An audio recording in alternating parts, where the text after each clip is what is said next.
राजस्थान की रेत में कई राज दफन हैं, लेकिन मंडावर गांव के पास मौजूद कालकोटरी किला सबसे खौफनाक जगहों में गिना जाता है। लोग कहते हैं वहां जाने वाला कभी लौटकर नहीं आता। कहानी कोई पुरानी नहीं है। साल 2019 में 4 दोस्तों ने उस किले की सच्चाई जानने की ठानी, और जो हुआ वो इंसानियत के बस से बाहर था। पहला हिस्सा, दोस्तों की योजना। चारों दोस्त अर्जुन, सिम्मी, मनु और रवि दिल्ली यूनिवर्सिटी में पढ़ते थे। गर्मियों की छुट्टियों में ये लोग एडवेंचर ट्रिप पर निकले और किसी से मंडावर गांव के उस किले का जिक्र सुना। गांव पहुंचते ही उन्होंने लोगों से पूछा, किला कहाँ है? गांव वाले चुप हो गए। एक बूढ़ा आदमी बोला, उधर जाना मत बच्चों, वहां मौत है। मनु थोड़ा डर गया, लेकिन अर्जुन हंसने लगा, अरे बाबा, भूत भूत कुछ नहीं होता। रात 11 बजे चारों ने तय किया कि वे किले में जाएंगे। टॉर्च, मोबाइल, कैमरा सब ले लिया ताकि कोई वीडियो भी बना सकें। दूसरा हिस्सा, किले की पहली झलक। किले के पास पहुंचते ही कुछ अजीब हुआ। हवा अचानक ठंडी हो गई, जबकि गर्मी का मौसम था।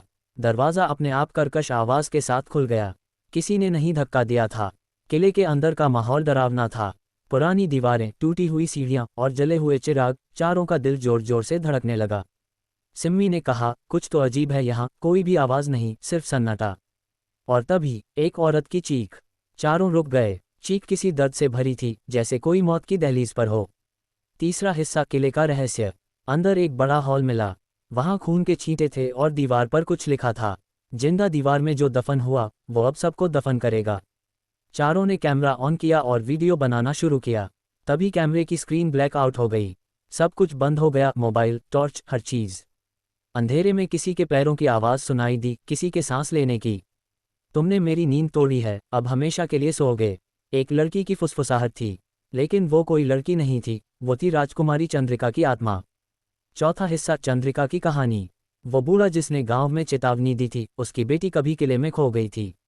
उसने बताया, कई 100 साल पहले चंद्रिका नाम की राजकुमारी को उसके पिता ने दीवार में जिंदा चुनवा दिया था, क्योंकि उसने राजमहल के गुप्त बर्ताव और अनैतिक कामों के खिलाफ आवाज़ उठाई थी।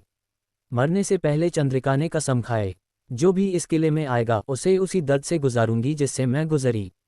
उसी दिन से हर साल कोई न कोई युवा इस किले में जाता है और फिर कभी नहीं लौटता। पांचवां हिस्सा, दोस्तों की बर्बादी।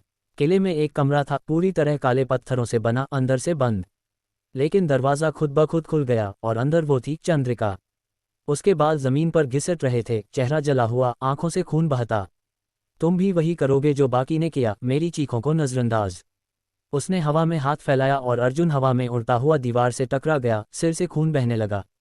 सिम्मी चिल्लाई, हमें माफ कर दो। लेकिन चंद्रिका हंसने लगी, अब देर हो चुकी है। मनु और रवि ने भागने की कोशिश की, लेकिन किले के बाहर कोई रास्ता नहीं था। वहां सिर्फ धुंध थी और अजीब सी रुलाई। अंत, रहस्य बना हुआ। अगली सुबह गांव के मंदिर के सामने मनु और रवि बेहोश मिले। उनकी आंखें चौड़ी और डर से फटी हुई थीं। वो कुछ बोल नहीं पा रहे थे। डॉक्टरों ने कहा, इनके साथ ऐसा हुआ है जो इंसानी समझ से परे है। अर्जुन और सिम्मी कभी नहीं मिले। गांव वालों ने एक बार फिर किले के दरवाजे बंद कर दिए और रात को वहां से आती चीखों को अनसुना करने लगे। आज भी उस किले के पास अगर कोई गलती से रुक जाए तो उसे राजकुमारी चंद्रिका की चीखें सुनाई देती हैं और उसकी आत्मा उसे अपने साथ ले जाती है। चेतावनी, अगर आप कभी मंडावर जाएं तो किले के पास रात को मत जाना, क्योंकि भटकती रूह आज भी वहां है, इंतजार में अगली गलती के, अगले शिकार के।